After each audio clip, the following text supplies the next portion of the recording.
How was that? That's great. Yeah? Yeah. Did you feel any internal state change? Yeah, it feels like a little bit of an activation catalyst. Like I feel a bit more clear. Yeah. Beautiful. Yeah. Thanks for having me. My pleasure, Thanks man. for being here. Yeah, my pleasure. Yeah. Thanks for this wonderful idea. Yeah. It's a great one. So I'm excited to have a conversation with Ben Hart today. Ben is a new friend. We met each other at Burning Man. And immediately I was gravitating towards him because of his curiosity, his presence. And if you can hear things shuffling in the background, that's Lord Buddha running around the room. We're actually in the middle of a yurt that they have in their backyard. What a beautiful place you have here. Yeah. So this is a question I ask everyone. Maybe then we'll start there, and we can go where the conversation goes. Beautiful. Yeah. So, what are some pivotal moments in your childhood that made you the person that you are today? That's a great question. A number of things come to mind. I think both, triumphs and trauma. One of the first things, I had the experience of, I'm an older brother of 3 boys. And Oldest? I'm the oldest, yeah.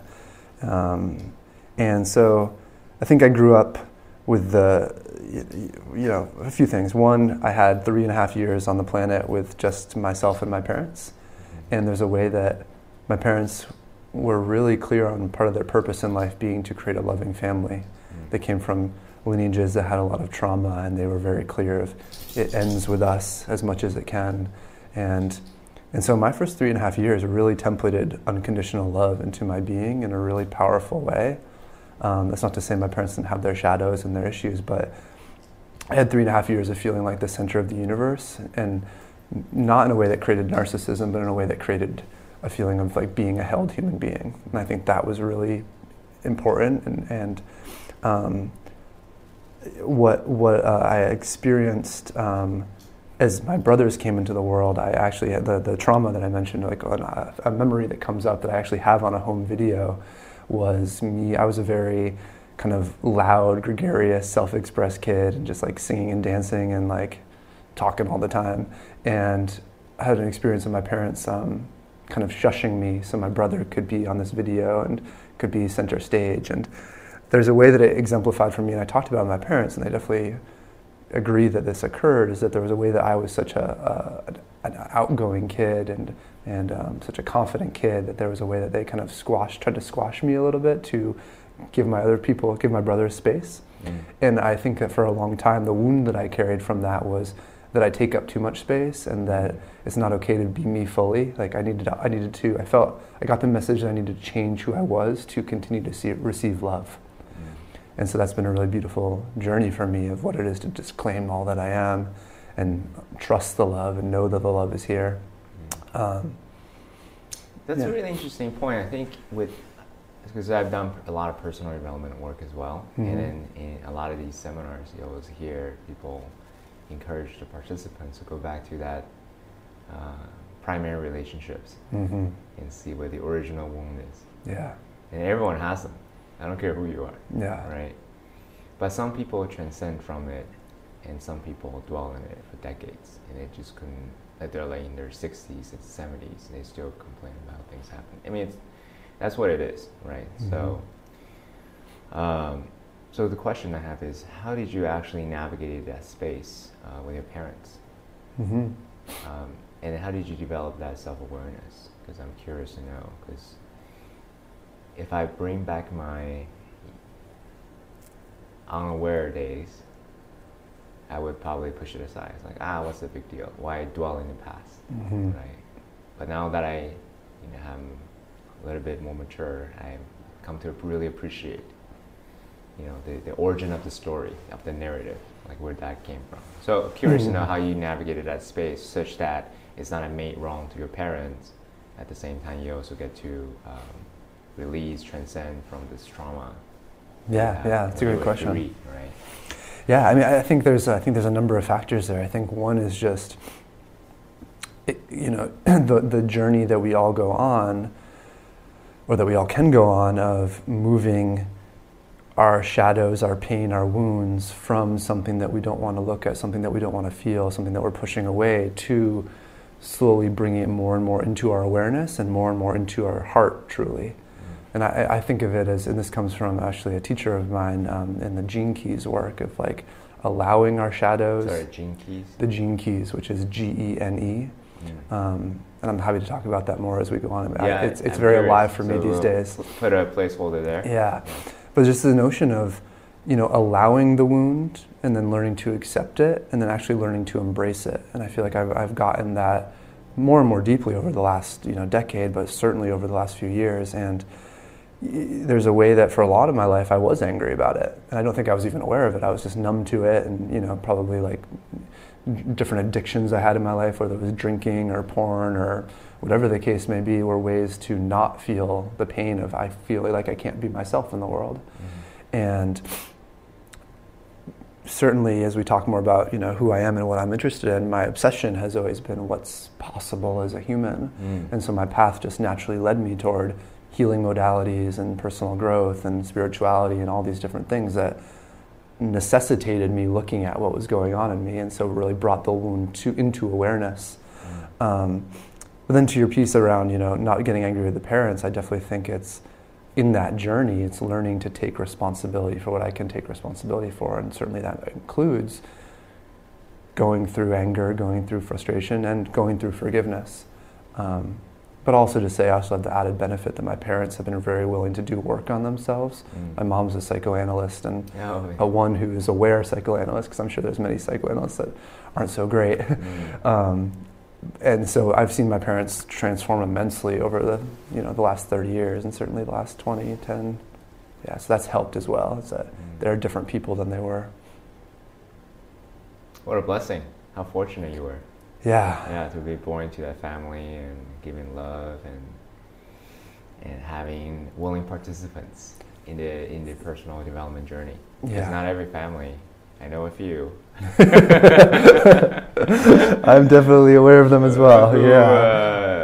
Whose parents are like, nope, we are who we are, and it's okay. The human nature is that way, right? Yeah. But so cool. So all right. So that's your first pivotal moment. Any additional ones that made you who you are today?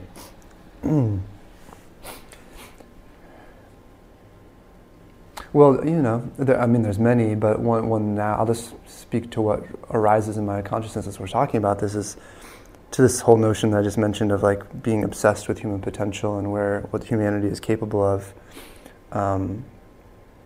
When I was in my teens, probably 15, I picked up Ram Dass's book, Be Here Now. 15, you were interested about Ram Dass. Well, I picked up the book. I don't know if I was interested at the time, but I was drawn to it. And I just read his kind of autobiographical opening to that book, which is probably like 60 pages. And he talks about being at Harvard and LSD and leaving and going and meeting his guru. And there was this moment in the book when he talks about he was sitting under the stars in India, and he had a memory of his mother, who I believe had passed away. And then a couple days later, he meets his guru, and his guru tells him about how he was sitting under the stars thinking about his mom, and just this moment of complete intuitive knowing. And at that moment, that story for me struck something really deeply of like, I know that that's true. Like, I know that if I want to call that magic, if I want to call that whatever mystery, if I want to call that science fiction, like whatever that is feels real to me. And I believed it. Yeah. I believe like, okay, reality feels like it's more that than what I'm getting told just from being in school. And that, it was almost like that lit a match that then became the bonfire that has been my life of wanting to surrender into that mystery more and more and discover more of it. So at 15 you were seated with that idea. Yeah. Wow. Okay, so that was a moment. Yeah. And how has it carried you or served you since? Yeah. Well, I feel like my life is I feel like, you know, an evangelist for human potential. Like, I feel obsessed with what is Ben capable of becoming as a human being? What is CK capable of becoming as a human being? And as each person becomes what they're capable of becoming, what is this human family capable of? Like, what are we able to create together on this amazing planet? And so, for me, that, you know, that seed, that match that was struck around, okay, there's more to reality than I know, led to a deep obsession with developmental psychology and evolutionary psychology and integral theory. Like, for a long time, I was really just obsessed with, okay, well, where is consciousness going? Like, what is this stair-stepping that seems to be unfolding as we move from egocentrism to potentially cosmic centrism?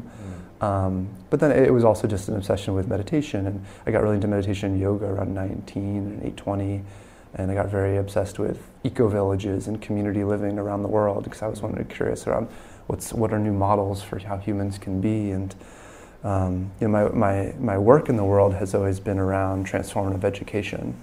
So I've been a part of a company for the last 8 years now called the Shift Network, and we're a publishing house that works with a lot of best-selling authors in spirituality and personal growth and some conscious leadership and business and sustainability, and basically just trying to bring the best of what humanity is discovering to as many people as possible. So similar to like My Valley. Exactly, yeah, very similar. Oh, that's yeah. Beautiful. I mean, there's so many different things I can ask you about. Where do I start? Well, I want to go back to one of the things that actually piqued my interest, and then we can go into the different modalities that you've experimented that actually really helped your progress, if you don't mind. Yeah, absolutely. You say your latest interest, you said, right? Is Gene Key? Gene Keys. Gene Keys. Can you say a little bit more about that? Why did it like capture your imagination? Yeah, that's a great question. I mean, that's one of those things of like, why did Ram Dass's book capture my imagination? Like, was it the color of the book, or was it just meant to read it? But and funny thing that you're in the publishing industry. Exactly. In charge of marketing, right? Exactly, yeah. And Ram Dass has been a faculty of ours.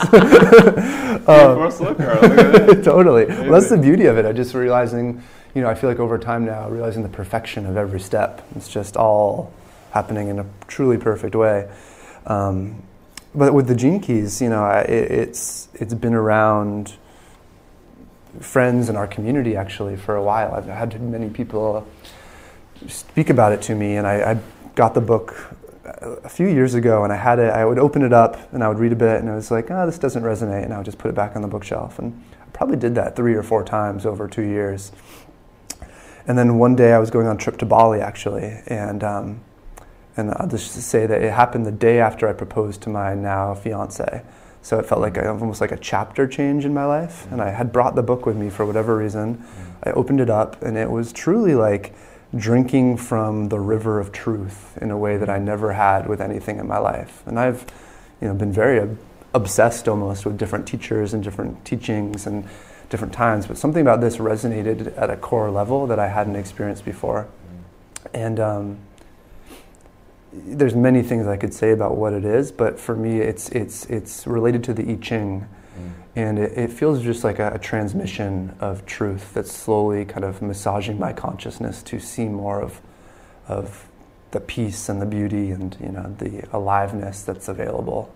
Can you speak more broadly about the concept of the book? Because I've kind of gather a little bit of info from in between the lines what you're speaking about, but can you be a little bit more specific? Yeah. So, what you're referring to? So the notion is that there are sort of 64 archetypes within human consciousness, and then also why it's called the Gene Keys is it links it to our genetics and our DNA.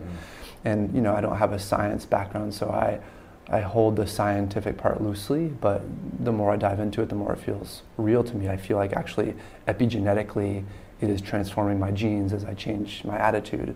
But the idea is that there's these 64 archetypes where you kind of can move from more of a shadow consciousness into more of a higher frequency. And so it's almost like you have these contemplations on a specific one. Like for me, one really big one was moving from unease to intuition to clarity. It's a continued journey for sure.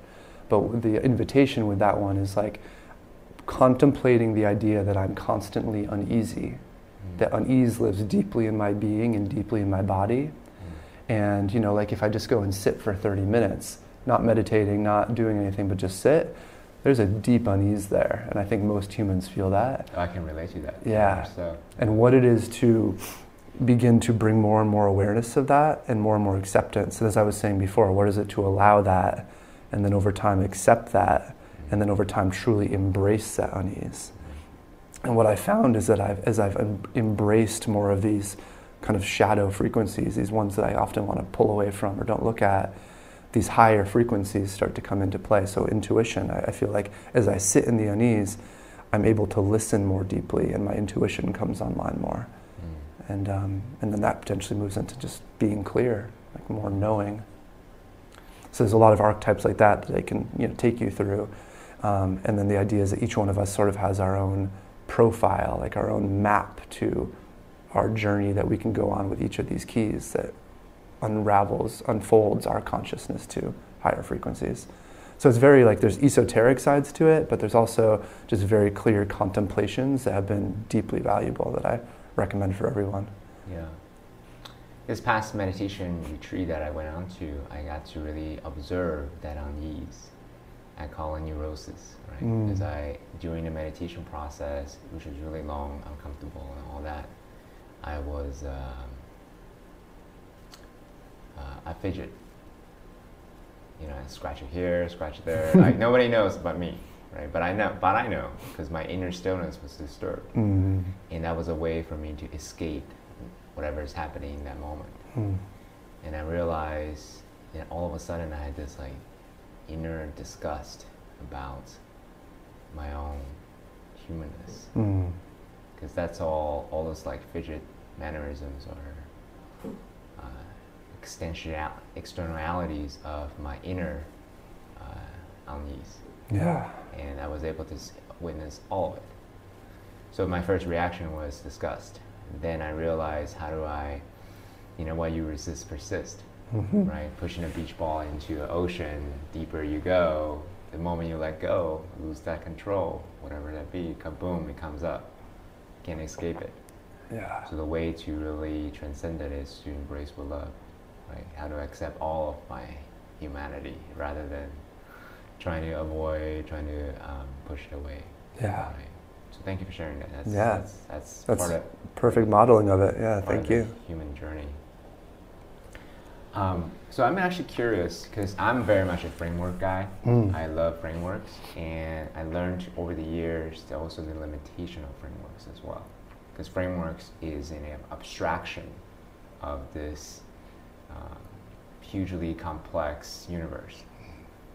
Right? Try to describe Ben Hart with just your name or your gender, your profession, your hair. It's super limiting because you're not just those little abstract little cuts. Exactly. That thing. So then how do you navigate between having frameworks as a way to simplify to depending on frameworks to now you're being put in a box? Yeah, right? it's a great question. That space? Yeah, I think it really comes down to just holding the knowing of what you just described. Like the map is not the territory, and what is it to?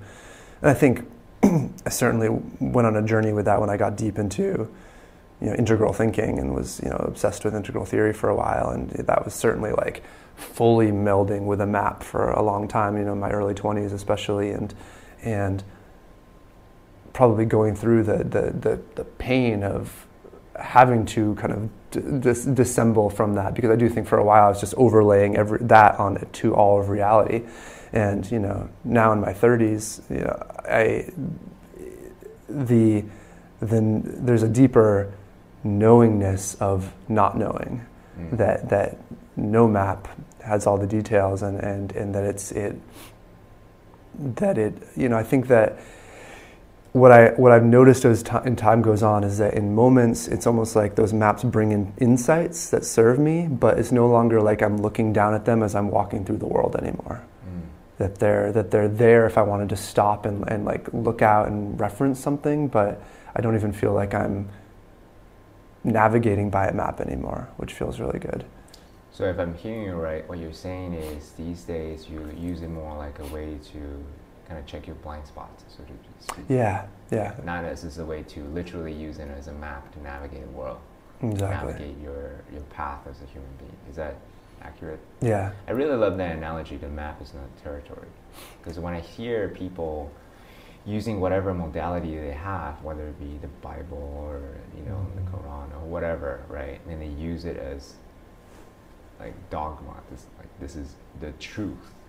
Anything not the literal interpretation of that is not the truth. Is that exactly. Mostly what we're referring to, roughly. Yeah, and it feels like it's holding paradox in a way because we know so much and we've discovered so much, and we really don't know what the heck is going on here. Like we are in the midst of a huge mystery, and what is it to hold both as true? Beautiful. So what are some of the other, I guess, mental models or archetypes or frameworks that have really served you as a way to help you grasp more understanding of this complex universe? Yeah. So, I mean, the integral, like the evolution of consciousness really serves me, understanding developmental levels to some level. And it's not as if I have a deep understanding of the nuances between, different spiral dynamics, memes. I have some understanding, but really just understanding that humans develop and that consciousness develops, and that on like broadish brushstrokes, humans move from egocentric to ethnocentric to world-centric to potentially cosmic-centric. And that for me just gives a lot more empathy and also more patience and compassion for everything that unfolds, both on day-to-day level with individuals, but also, within the collective and within society and within nations. And it feels like it makes more sense to me what's unfolding as I have that framework. Another piece for me just on individual level has been parts work for a long time. What's that? So the notion that within each of us is a universe of different parts, different voices. So I have my inner child is like a very popularized one. But I have my inner critic, and I have my inner skeptic, and like I have a committee. Exactly. And what is it to? So one of my mentors, who I met in my early 20s, he was a deep practitioner of that work and did voice dialogue work, and I trained in that a bit. And it's brought a real awareness to me of, okay, how deeply parts of myself are in conflict, and how I kind of, any internal tension I feel is often just one part of me wanting something, one part of me wanting something else. And the realization that no part is bad, every part actually serves a beautiful purpose. Like at the core of it, every part has a life-affirming desire that I am fully on board with, but I just might not be down with their strategies for getting it met. And so what is it to bring attention to those parts, understand where they're coming from, and then help them all get their needs met? Because ultimately it's just my needs getting met. Right, going back to the beach ball analogy, some people would say, let me transcend the inner child or whatever. Well, your inner child is always going to be there. Totally. It's a part of you. Totally. And that, yeah. Yeah. I love what you said a little bit earlier. Is all of these mental models, inner, what did you call it? Inner workings or inner works? Anyways. Not sure. Parts work. Uh-huh. Yeah. And integral theories really brought you to a place of patience and generosity. I mean, I sense like peace. Allow you to have more patience to see the progression of the world, things happening around you, so forth, right? Did I hear that correctly? Yeah, and I feel like I've only realized this recently. I was actually speaking with a younger guy at my company who's in his mid-20s, and he was speaking about his impatience with everything. And I realized, I used to live there. Like I used to live there with just my own evolutionary journey, and also with the collective journey of like wanting us to get it, wanting us to wake up to our connections much quicker. And I agree with what you just said. I think that the combination of having the mental models around what's happening at a grander level, along with just the continued internal work of dealing with the parts of me that are really frustrated or agitated or impatient, has allowed a lot more peace than ever before. I was having a conversation with another guest on the podcast, Nick Lavers. He's a huge proponent of just living in the moment. Like, because ultimately anything but this moment is an illusion, right? The past is already gone, the future hasn't existed yet. In this moment only is where he wants to live. Right? He's not there because just like any human, our ego, our mind, he has a very, very developed mind, will pull him from our present moment, right? Pull us from the present moment. So, do you feel that,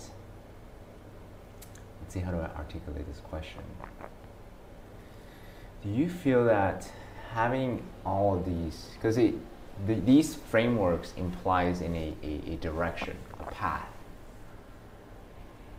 versus this moment. Yeah.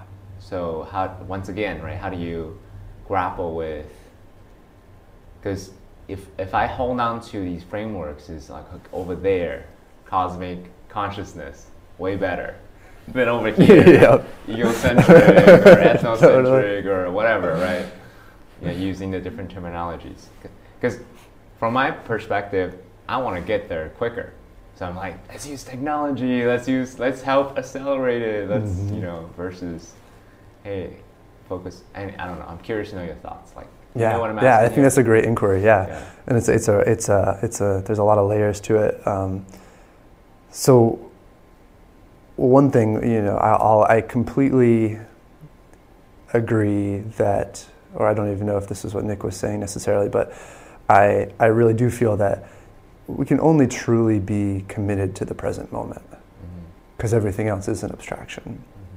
And that doesn't mean that we can't have a sense of our deep commitments to relationships and to callings and to other things, but the commitment lives in the present moment.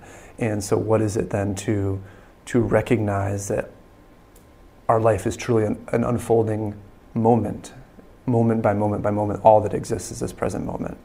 And so in that, I mentioned it earlier, of just kind of the paradox of all these things we know, but also we don't really know anything. Right. And I feel like really I've sat with that more deeply than I ever have in my life. The fact that I don't actually know anything, or the question of like, what do I truly know? What can I actually know?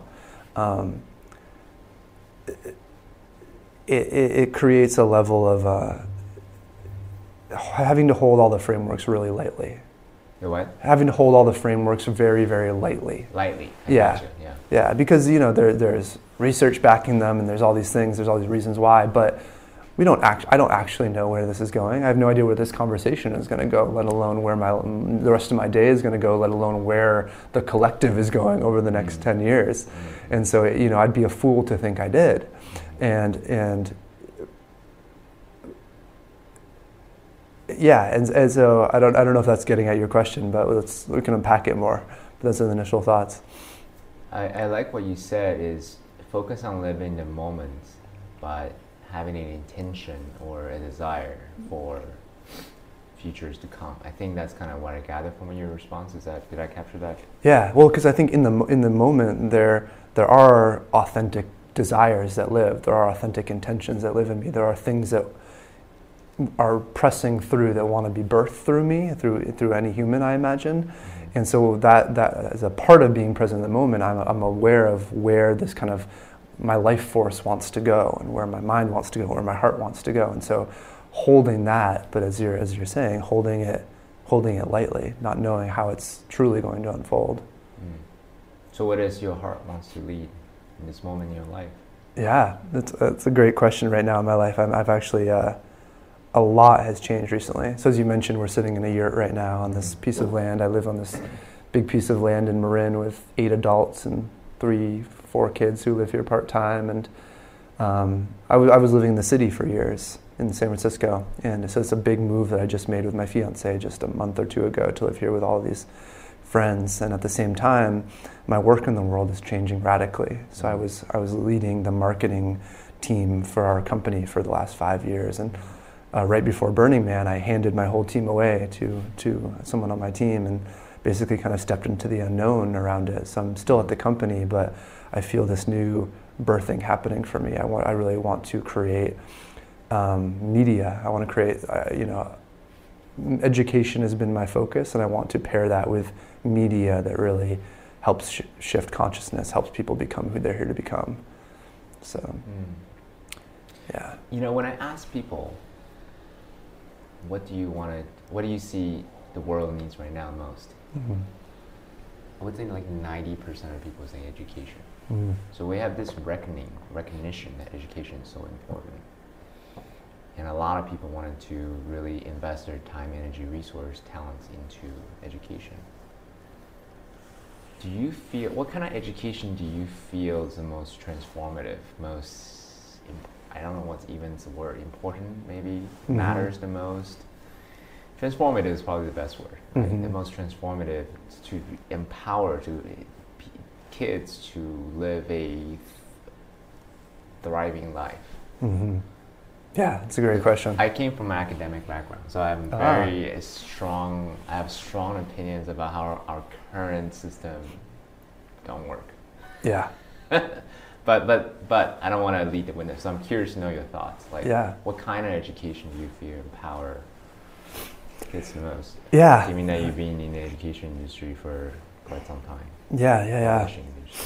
I think, so I had a really formative experience when I was 19 where I took a semester off of college, and I was really obsessed with school in the sense of did really well in school and went to a prestigious school, but always from the place of I want to keep as many doors open as I can for myself, not from the place of I love this and let me just thrive in this environment. And so when I was 19, I took a semester off of college and I went and lived at this place called Findhorn in Scotland, which is, have you heard of it? It's kind of like Esalen, but it's more of a village. So there's like 10,000 people that come through for workshops every year, but there's about 400 people that live there in this village who have been for 50, 60 years now. It's a really magical place. And it was the first time I encountered shamans and monks and, permaculture and all these things, and people were being born there and people were dying and there were weddings, and it just felt like tribe. It felt like Burning Man. Exactly. It's like permanent Burning Man. With a Scottish vibe. And why I bring that up is I went there and I was there with about 12 kids from the States, like 19, 20, 18. And we had kind of a group leader.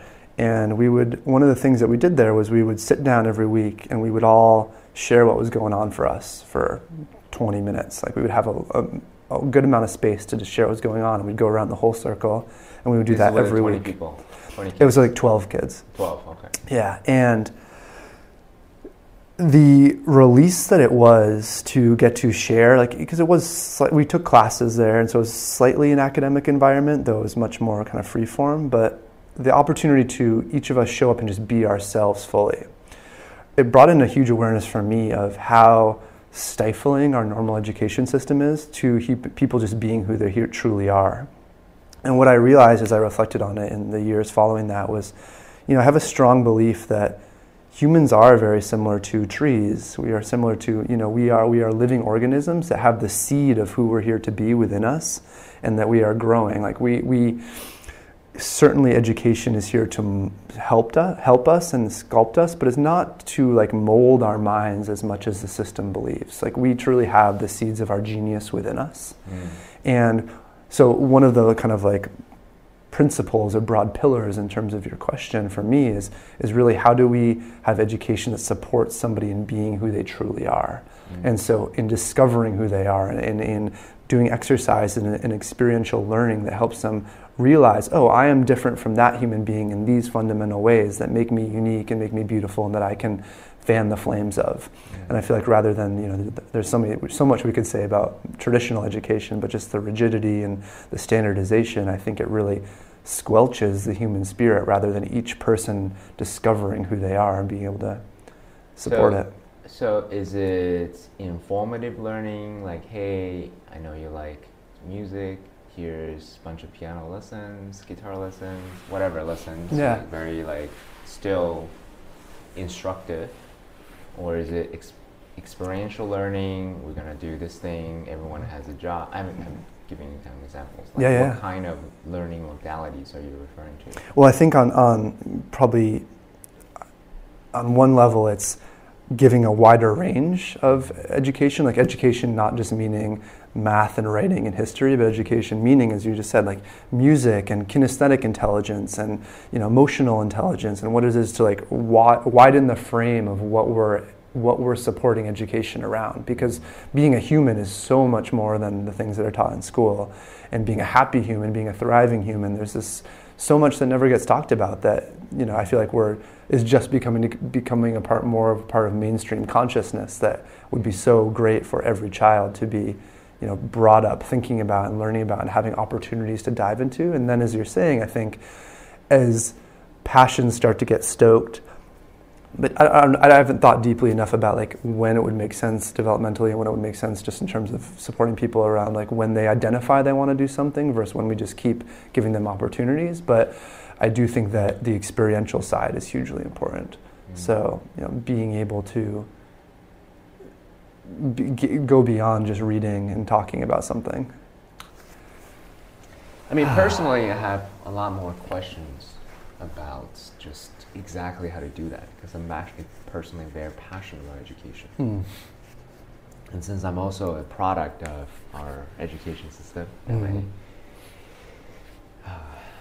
bachelor, master, PhD in biomedical engineering, because I thought I wanted to do that, and then realized later on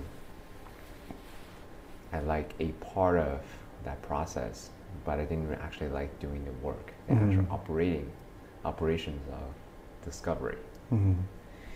So I had to explore outside of the academic realm.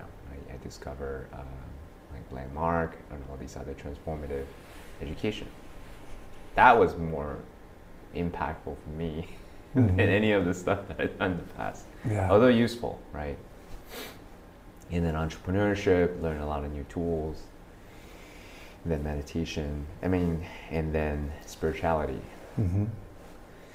So I'm always fascinated with the whole idea of informative learning and then transformative learning. So, but I don't want this conversation to delve into the theoretical. I wanted to kind of come back to what is it that you do. Excuse me. Take a little longer.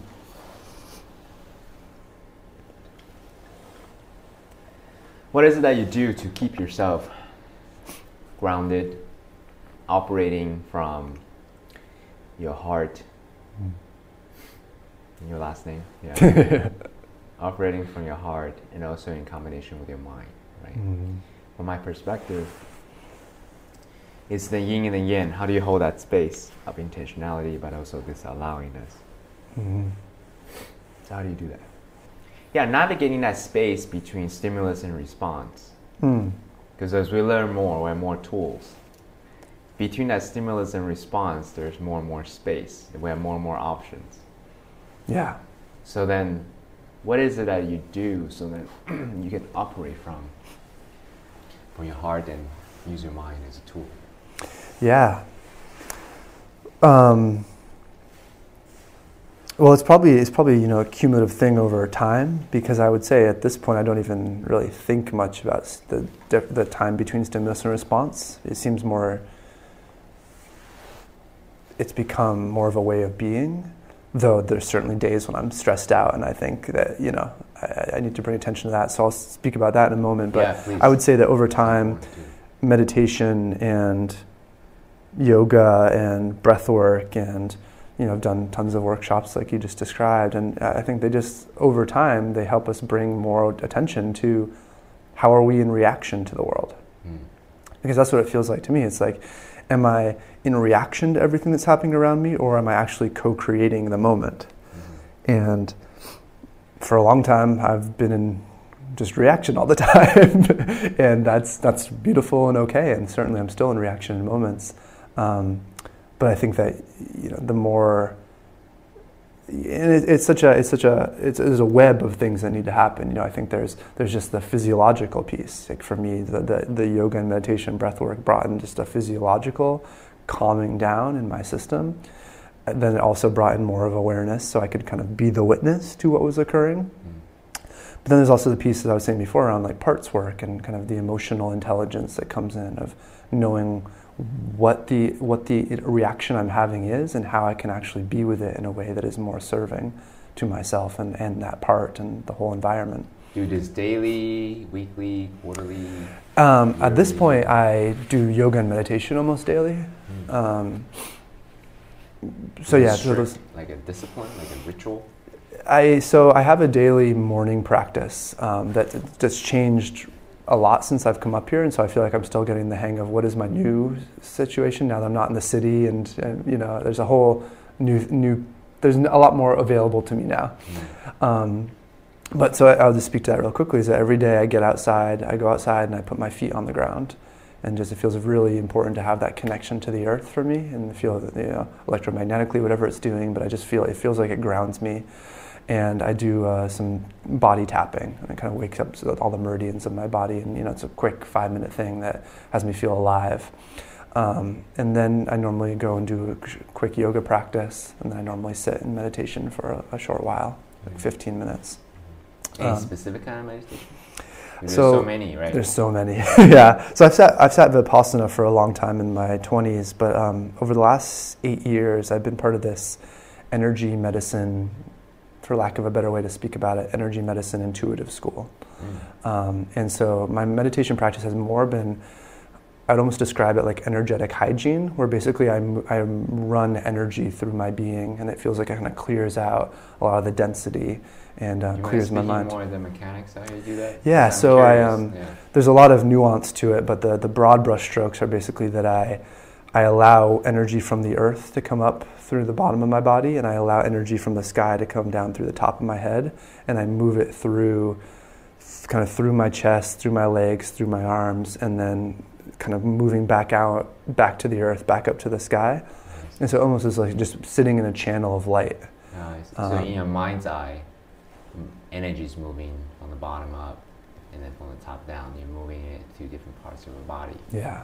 And so it's almost just like sitting in an energetic river kind of feeling. That's cool. I like that mental model. Yeah. I love it. It's been great. Yeah. And then, so just the final piece to the daily practice after meditating is I take a cold shower, and I do some Wim Hof breathing in the shower. In the shower? Yeah. Not before, not after? Yeah. This works better for me in terms of keeping things, you know, compact. Yeah.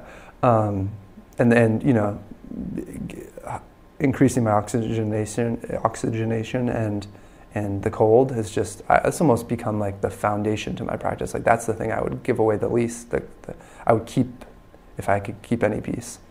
It feels like that has the biggest cold shower, effect. Wim Hof in the cold shower. Yeah. Interesting. So Wim Hof is a particular kind of breathing pattern to hyperoxygenate our bloodstream. That includes, I think that was like 18, and then hold your breath or something like that, right? Yeah, I do it for 30 and then hold. 30 and hold. Yeah. And holding oxygen fully released. And then inhaling. Yeah, so it's a very specific pattern, and you know, it's one of many. One of many. Yeah. Right. That's beautiful. That's great. So that sets you up for the day. Do you do the reflection and the parts work and all that stuff at the end of the day? At this point, I do, and this is not happening every day. I'm still finding my groove with it, but I do there's an app, 750words.com, that comes from the Artist's Way, which had just kind of doing daily pages where I just write down. You know, I write for 15 minutes, kind of free form stream of consciousness. Yeah, I do it digitally. And why digital, not? Just because this app makes it easier for me, because it counts the words, so I don't have to even think about it. I just go and then I look and it's done. In the past, I was kind of like, okay, how many pages have I written? And yeah. I got you. Yeah. So, but that's the place where I'm still finding the groove, because there is something lost in not doing it by hand. But that for me is the reflection writing practice right now, just kind of seeing what wants to flow out. In the past, I did much more of a weekly parts work practice where I would go and check in with parts and see what was going on. Do you do any of these with your partner? None of those. No, my daily practice is solo. She and I, the things that we have done together, there's been like various books we've wanted to reflect on together, or programs we've wanted to do, or, for us it's much more about just bringing our hearts together and making sure we feel connected and intimate with what's unfolding in each of our universes. I see. So you do your inner work solo, and when you show up, you're done. You're ready. Exactly. I see. Exactly. That's beautiful. Yeah. One of the practice that my wife and I would do together is to first thing in the morning to say what we're grateful for. Beautiful. 3 things we're grateful for, and we do that at night as well, and it's been tremendous. That's a great practice. Yeah. There's something about gratitude that just allow. I can't speak for her. I speak for myself. Need to be in this state, the mental state of just like, it's all right. Life is good. All is well. All is well. There's so many things to be grateful for. You know, look at the canvas. What's white versus this black spot? Yeah. That's a tiny little thing that's not working. Yeah. So, yeah. Beautiful. Well, I think that's a great point too. Of like, you know, the things I'm mentioning have. The piece around gratitude is huge, and gratitude for me has been actually probably one of my biggest practices in life. I found a journal the other day where it was only just gratitude practice, and it's not as big of a intentional in practice these days. But I do just want to underscore it is that I think naturally I'm kind of an optimistic human being, but I think that the time and attention I put toward focusing on what's amazing about every moment has been one of the most important things in my life. I'm actually the opposite. Naturally, by default, I look at the gap. Yeah. Because I want to optimize, right? Yeah. I want to like strive for what's humanly possible. So I'm always focusing on the gap. But because of that, and it's phenomenal, great. As such, I'm able to achieve so much, et cetera, and then live a very disciplined life. But because my focus is on the gap, my default is not in this present moment. My default is, but Burning Man is amazing, but next year I'm gonna have this widget, so it's gonna be here, it's gonna be off the hook. While life is happening, like, you know, the peak experience is happening right now, I'm already like next year. Yeah. So I don't know if you're like that. Yeah, I can definitely relate to that. I love your holding of it though, because that can become such an obsession that does ruin every moment versus there's a part of me that actually is a beautiful part that's optimizing life. Yeah. Yeah.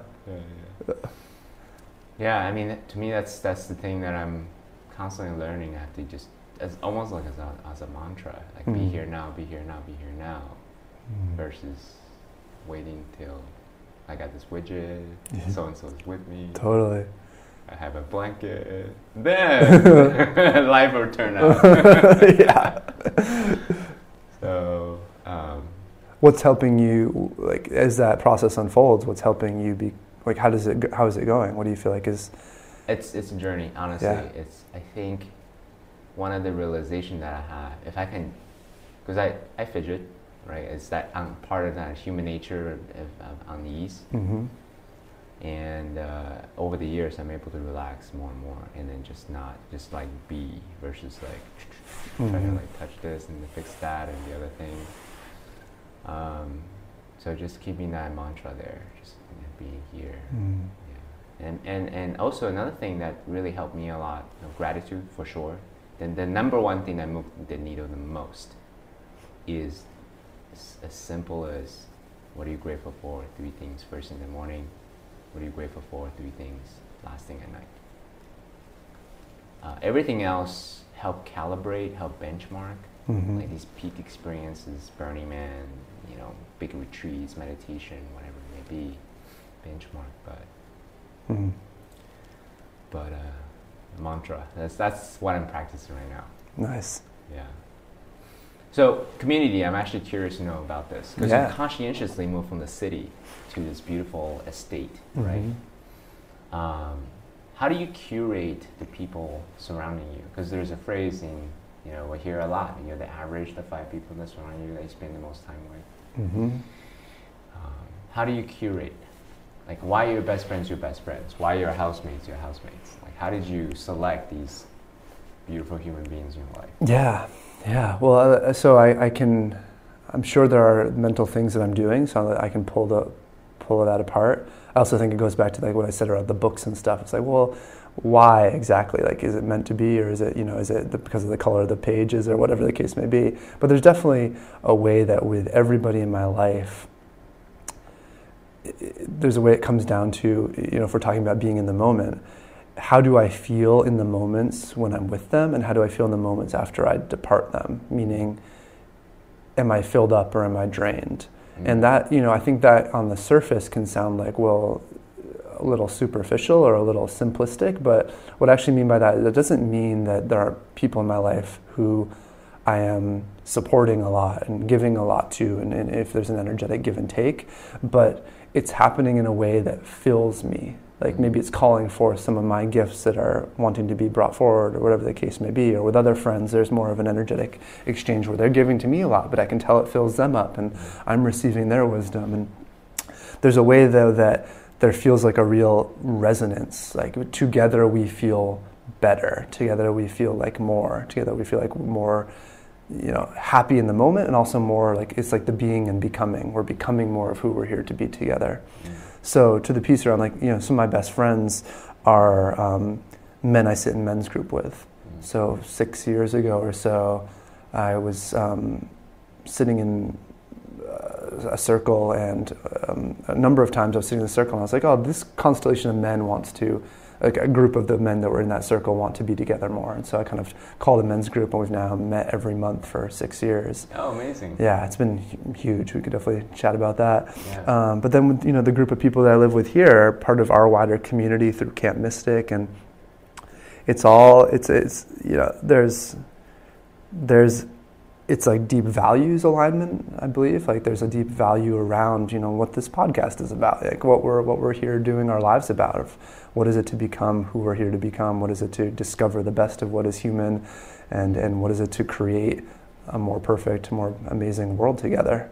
And so I feel like the beauty of where the intellect meets the heart, meets artistry, meets all of it, there's just such alignment. So with the people that I specifically live with here, some of them I have a background with in the past, that I've known for many years. Like actually one couple here, I was living with them years and years ago when they had their child, and so I was kind of like his first babysitter, and yeah, it's just a sweetness. So I feel like it's just the continual weaving of, we feel like chosen family. We are here up to the same things.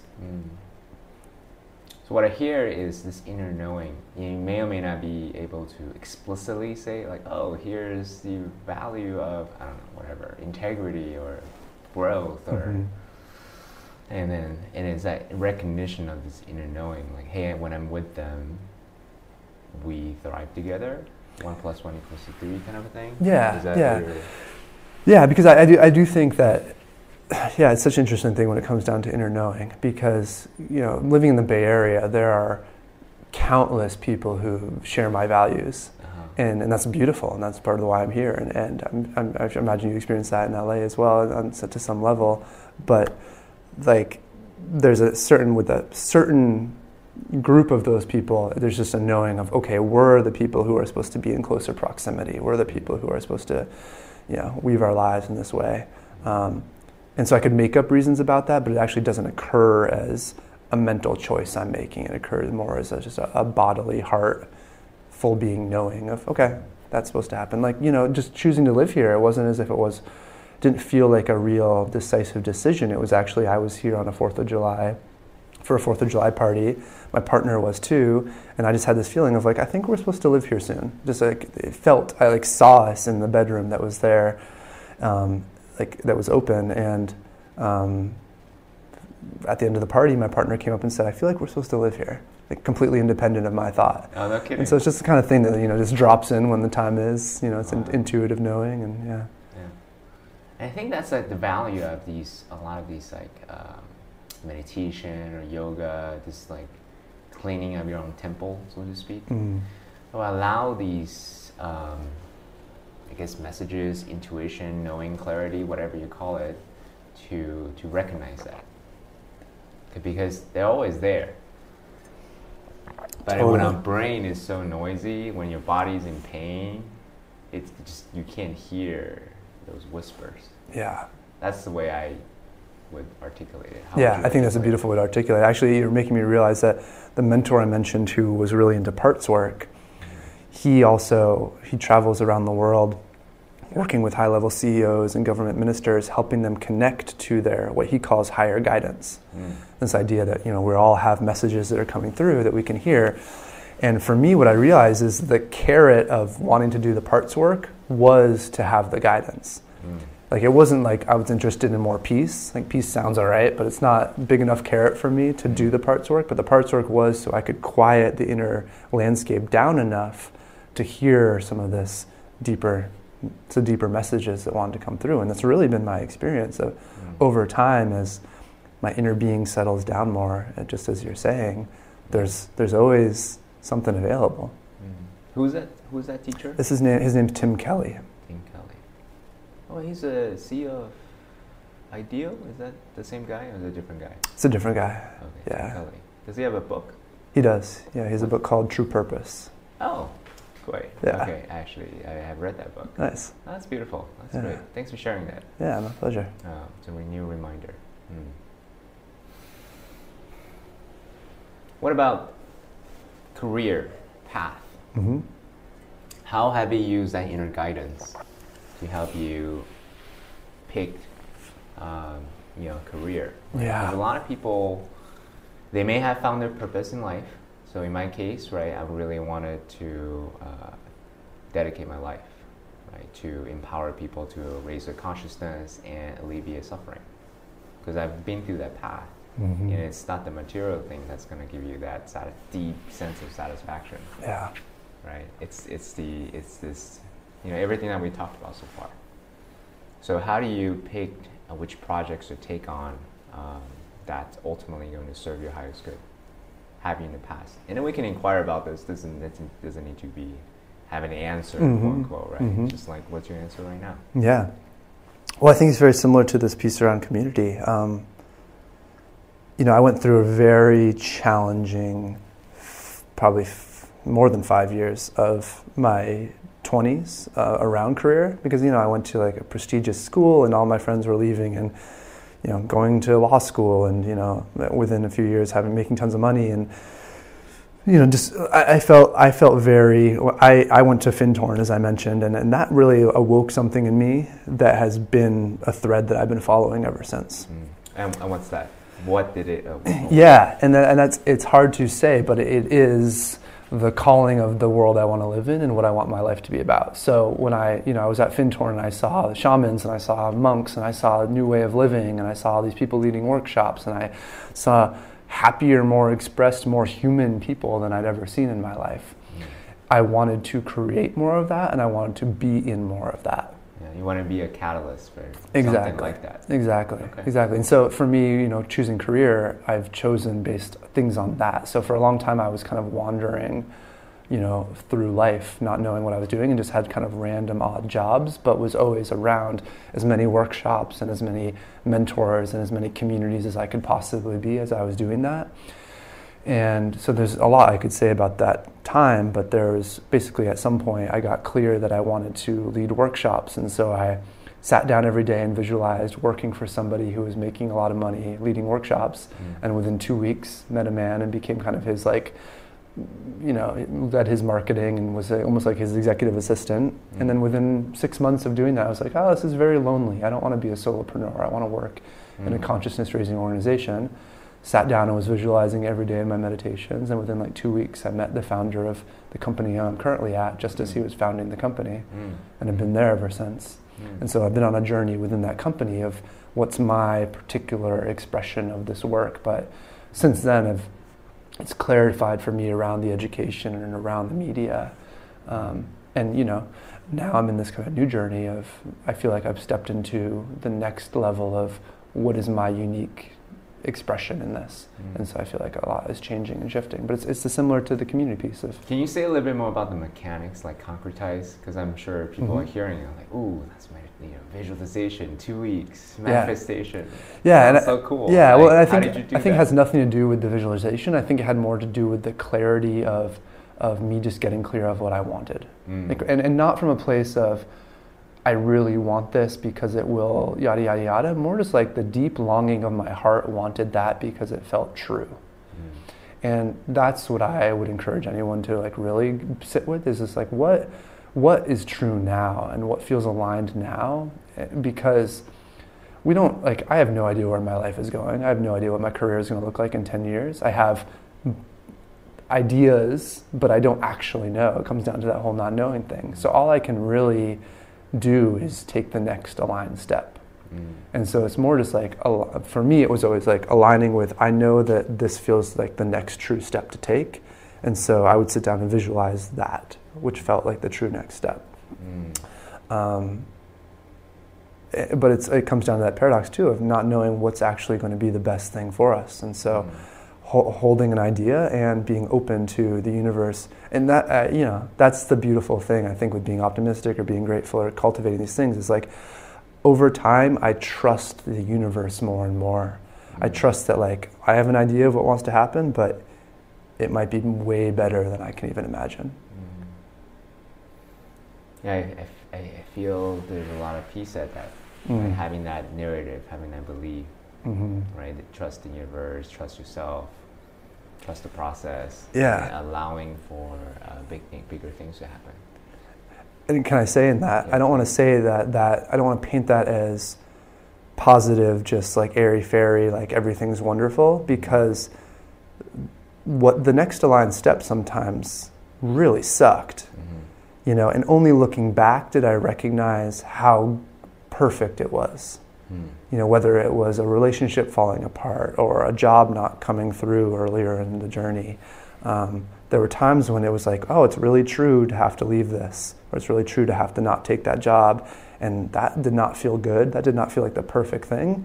But then looking back a year later, 5 years later, I was like, it's a very, hindsight gives us the realization of, no, that was actually perfect. Like, the unfolding of this is taking me to bigger and better things. And so for me, I take the learnings from the past and extrapolate that out to the future of, I may not know what's going to happen. It may be way outside of what I want to have happen, but I'm going to trust, because thus far it just keeps getting better and better.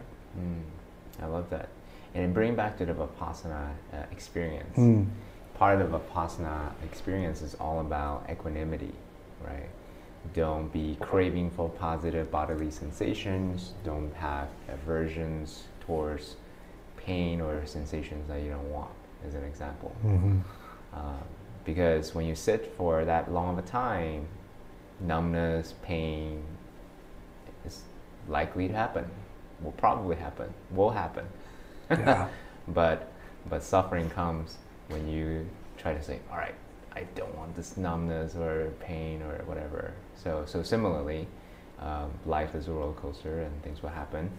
And as it happens, it may suck, using your language, but bigger things will happen. Is that? Yeah. Can I actually tell a really brief story that course. this makes me think of? Is a friend of mine told me this recently. He's told me it a few times throughout our friendship over the last 10 years, but it's particularly in my mind around this, is that, this notion of, there was a farmer and the son tending, they had their horses, and they were tending their horses, and one day one of their horses ran away. He kind of jumped over the fence and ran away, and off into the woods. And all the neighbors were like, "Oh, it sucks that you lost your horse. I'm so sorry."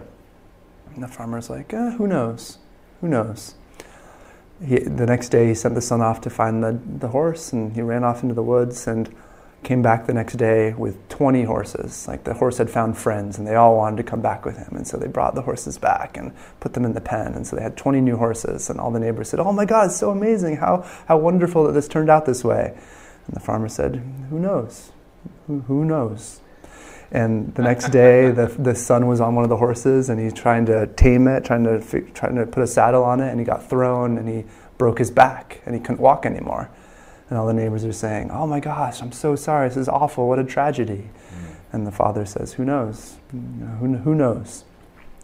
And then a year later or something, an army comes through, and they're conscripting men to join their army, and they're making all the young men join the army, and they pass over the son who broke his back, and they all go off, and the whole army gets defeated, and everyone's killed.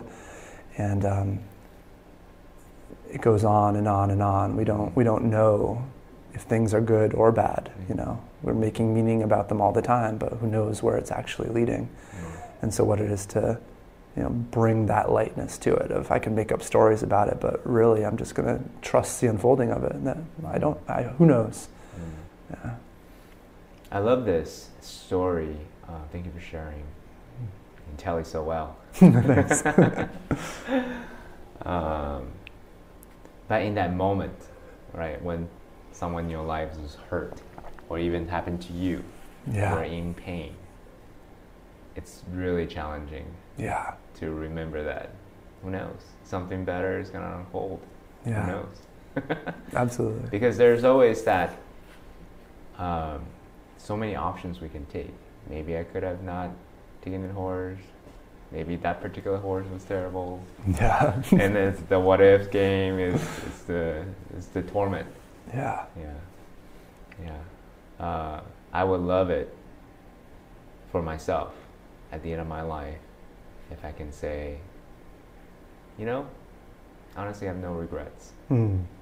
Everything I've done, every choice I make, no regrets. And just smile as I breathe my last breath. Yeah. Is there a way that arriving in that way occur? Like, how do you orient toward arriving with no regrets at the end of your life? Yeah. So a friend, my dear friend Ross and I, we had this conversation all the time, using that as a mental model when I make major decisions in life, or when I'm pissed off about something. It's a great way to make decisions. It's the ultimate test. Am I going to regret this decision later on? Am I treating this human being that's right in front of me well? With integrity and with my own truth? Did I stand my ground? Or all these things ultimately is a very, very useful test for me. How do you do it? So in that, are you saying that it comes down to kind of being true to yourself, and like that helps you remind yourself to be true to yourself? Yeah, that test, that question. Am I going to regret this at my deathbed? Yeah. Yeah? Okay, then I won't do it. No? I'll do it, right? There's things like that. Yeah. Doing this podcast, great example.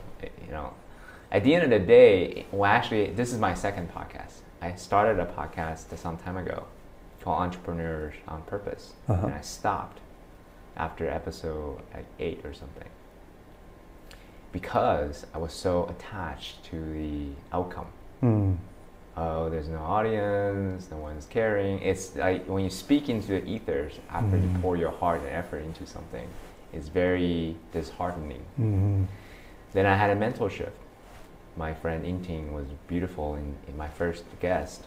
He said, Joe Rogan episode 1 to episode 100 was terrible.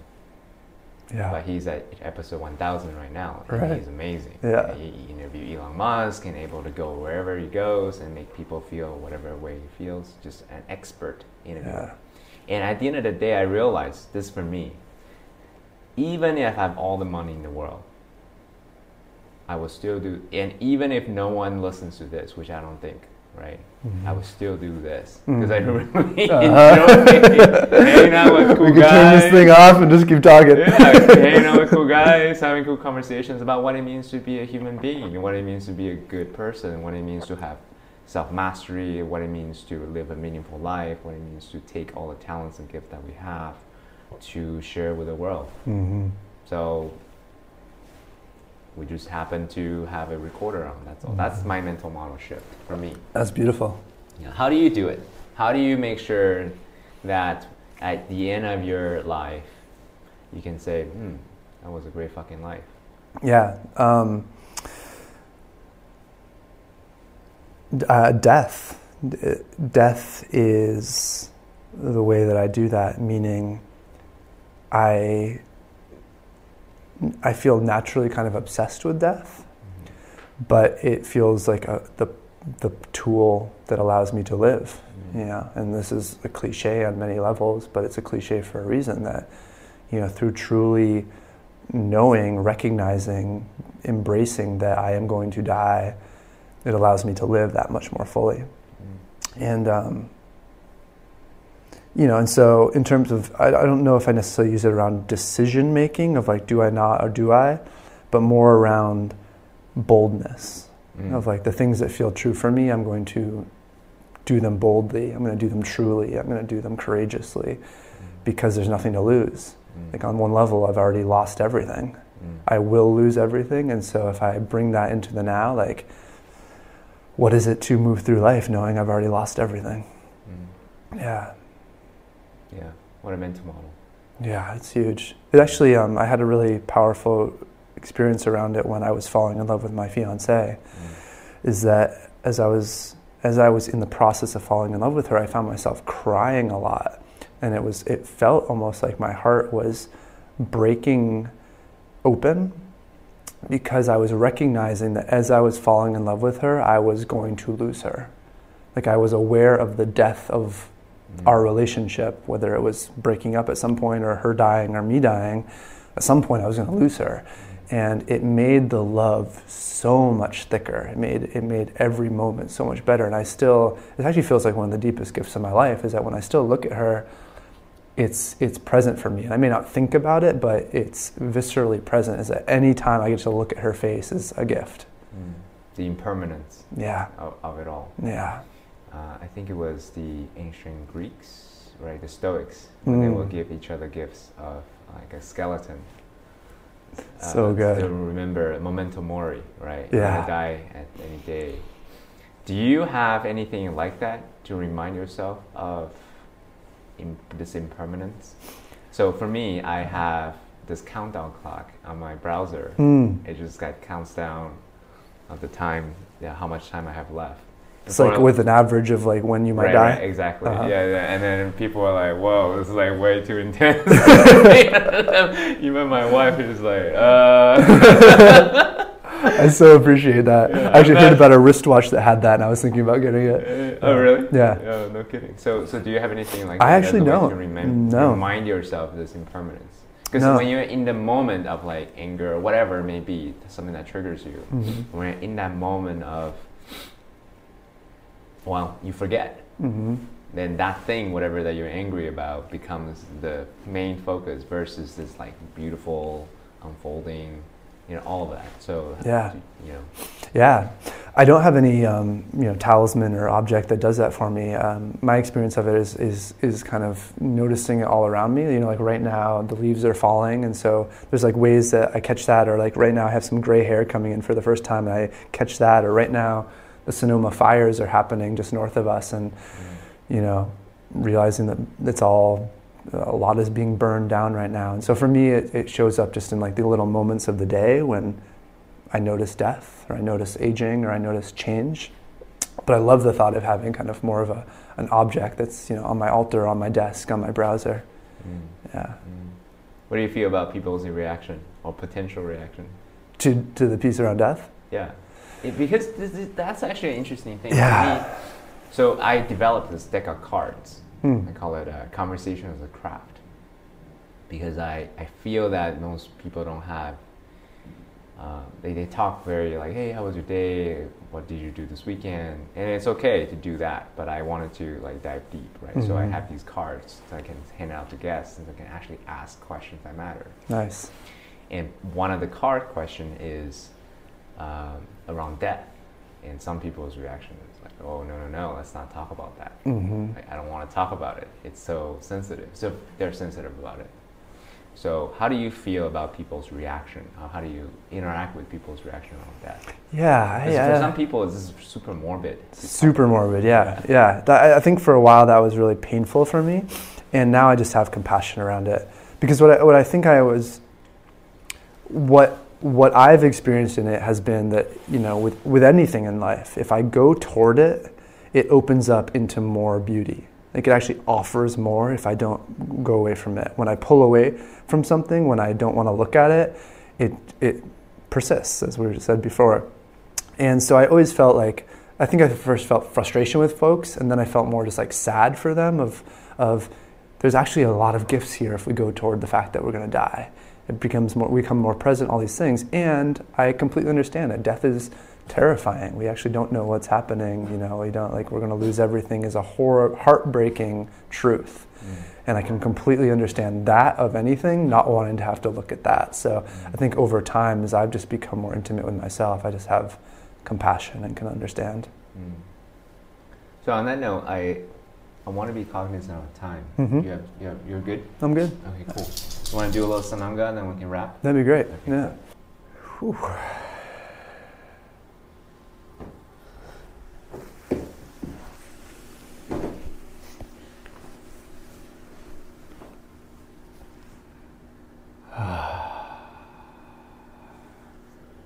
How was that? It's beautiful. And intense. Scale 1 to 10. 10 being the most painful. It's like a solid 8. Yeah. It's a cool experience having pain in a place where I don't know if I've ever had pain before. Yeah. I'm used to pain all over my body, but not my eyes. Yeah. And you took it like a champ, dude. Thanks, man. Thanks for introducing me to new medicine. Yeah. Most people, it's so painful. They would just like, their primal response is like grab on their hair. Totally. Like, oh my God. Or something or other. So they use this and hape to potentiate the ayahuasca experience. Yeah. That makes sense. Yeah, there's something. Thanks. All right. So I have a few more questions. Yeah. And we can wrap. You want to do it here, down here, or what? Yeah, this is good. Cool.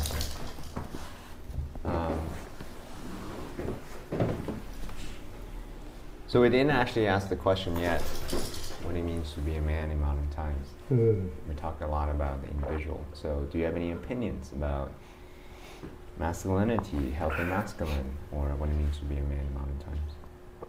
Yeah. So I think that what's unfolding with what's unfolded with the Me Too movement and just the time we're in the United States with our president and the unhealthy masculine being so front and center. I think that there's a real beautiful evolution happening, and I think there's definitely many more pendulum swings to happen. I think the intense anger and rage that has come out around Me Too and around the unhealthy masculine, we're going to find new ways to integrate that, and there's going to be more healings that will occur. But what I really feel the call toward is men both embracing more of the feminine within themselves, because what I really truly believe is happening is like we're learning how as humans to embrace our masculine, embrace our feminine fully. And with that, coming back to this whole idea of people being who they truly are, each human finding what their true balance is, if you want to put it in that frame. But I do think that men for so long, we've been in this notion of we can't embrace the feminine. And David Data talks about this notion of like there was a while when we had kind of like a first stage masculine of like the old oppressive masculine, and then in the 60s men began to like grow their hair long and dance and smoke weed and started to embrace their feminine more. And now there's the opportunity for what's the next level of synergy around that, like what does a true masculine expression look like as we embrace our femininity and we embrace our true masculinity. And I think that's a journey for every man. Like how does that live in each of us? And so for me, that's been around, there's been a lot of like wanting to understand the healthy masculine more, wanting to understand the healthy male archetypes, and books like King, Warrior, Magician, Lover, and various mentors I've had who, just reflecting on, there's so few expressions of healthy masculinity in the world. And so like whether in fiction, trying to find like where is the benevolent king live in fiction, and just various places where like those archetypes can live and can begin to live in me more and more.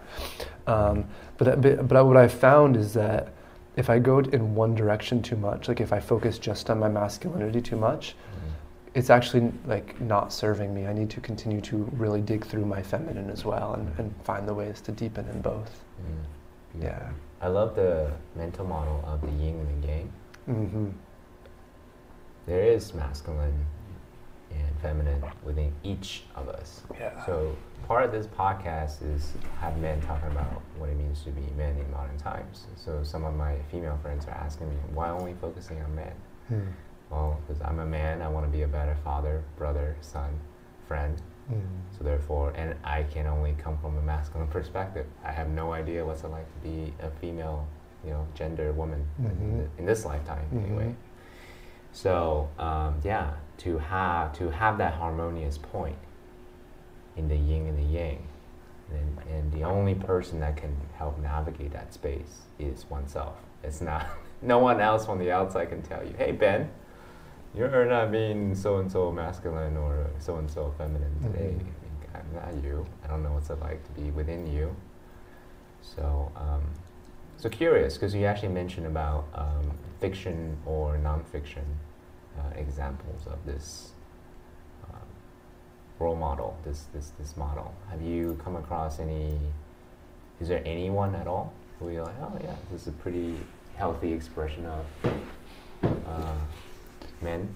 Yeah, yeah. I started to write down a list. I don't know if I'm going to be able to refer to all of it right now, but a few that have come to mind are, well, in the warrior archetype, like King Leonidas in the movie 300, or just in, there's tons from history of the warrior archetype actually that are quite beautiful expressions of that. In terms of my interest has been around more of like the benevolent king, and so that's been a harder one, but examples I have had are Captain Picard from Star Trek, General Adama from Battlestar Galactica, Mufasa from The Lion King.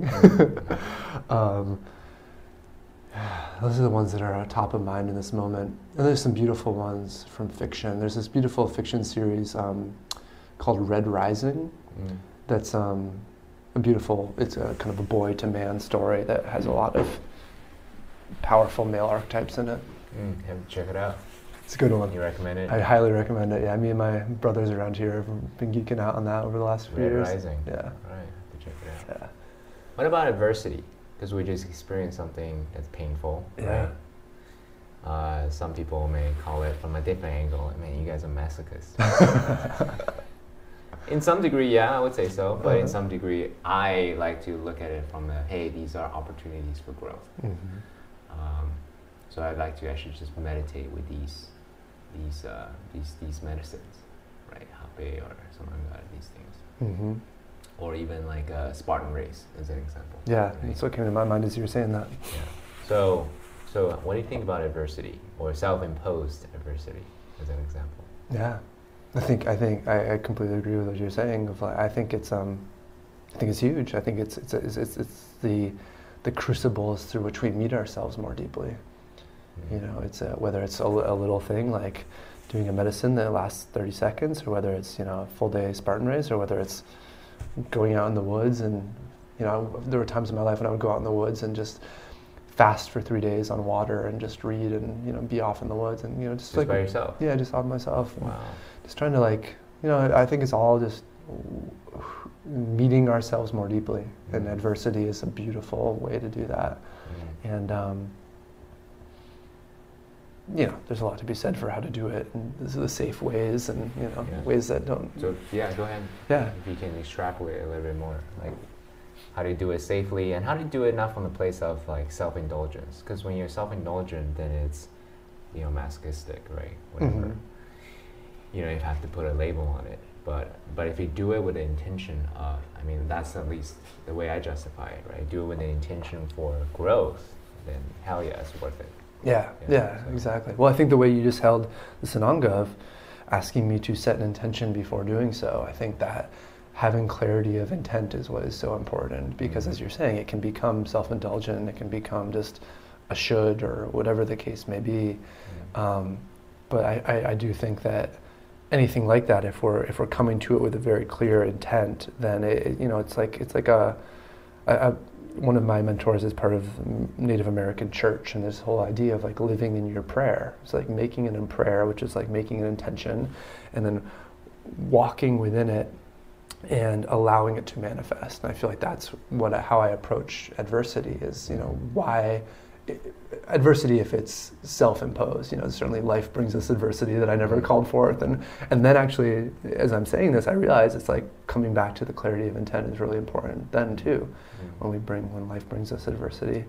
But for me, it's all around, and it's that whole thing of the paradox of I bring an intention to life and I don't know what's going to happen. And so it's that beautiful, I feel like when I self-impose adversity, it's the beautiful thing of I'm going to hold this intention and that will be a through line, but then life's going to bring some other things potentially, and getting to have like kind of the portal open up into the mystery of that. So for me, going off and fasting in the woods, there was one time I specifically comes to mind where I took the Tibetan Book of Living and Dying with me, and I was really contemplating death, as we were talking about earlier. And it, I was sitting there and I had this experience walking. I was out on the California coast and I walked on the beach, and this giant seal like popped out of a cave and almost like attacked me. And it was one of the like more visceral experiences I've had of like deep terror arise in my body with wildlife. I haven't had many like scary encounters with wildlife, and the intention of just wanting to contemplate death, like the life brought a whole different lesson where I like saw how terror lives in my body, of like being scared by things, and like I don't know quite how to articulate the experience I had, but through the intention that I brought deeper lessons than I ever could have imagined. Yeah, you were thinking about death? Here it is. Exactly. Killed by a seal. That'll be told around the dinner tables. You want it, you have it. You're a powerful. Exactly. On that note, any lasting, because I want this podcast for people that are still listening, I want people they're inspired by your story, they're inspired by your narrative, they're inspired by your point of view.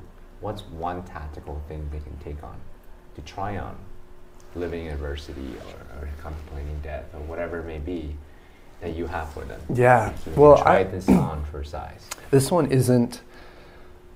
probably won't seem very intense, but it's actually been one of the most powerful things for me of the last 2 years. And we mentioned it earlier, but I recommend everyone go and sit in a room for 30 minutes or an hour without doing anything and really confront the places of unease, agitation, disharmony within ourselves. Like that to me, that opens up the landscape of like the wilderness within, and there's a lot to be gained there. And I would just really recommend taking this notion of like allow, accept, embrace. Over time, learn to embrace everything that is going on within us. And I would say make that a practice and see what unfolds, and you'll meet some adversity. Yeah, for sure. Hey Ben, I really want to acknowledge you for having gone all the places that we've gone to. We talk a lot about different topics, your personal stories, your point of view, career, meaning of life, death, right? Adversity, community. So thank you for sharing so much about you, and I think for the people that are discerning, they can really appreciate the deep wisdom that you bring to this conversation. So thank you so much. Thank you, man. I really, it's a pleasure to talk with you, pleasure to be seen, pleasure to just share a bit about my story. And I really honor you for who you're being, what you're bringing forth in this podcast, and just in your life. I can feel the purity of intent and the beauty of your heart. And yeah, you're a really great man. So thanks for being here. Thank you so much. All right, guys, enjoy. Have a beautiful rest of the day. Take care.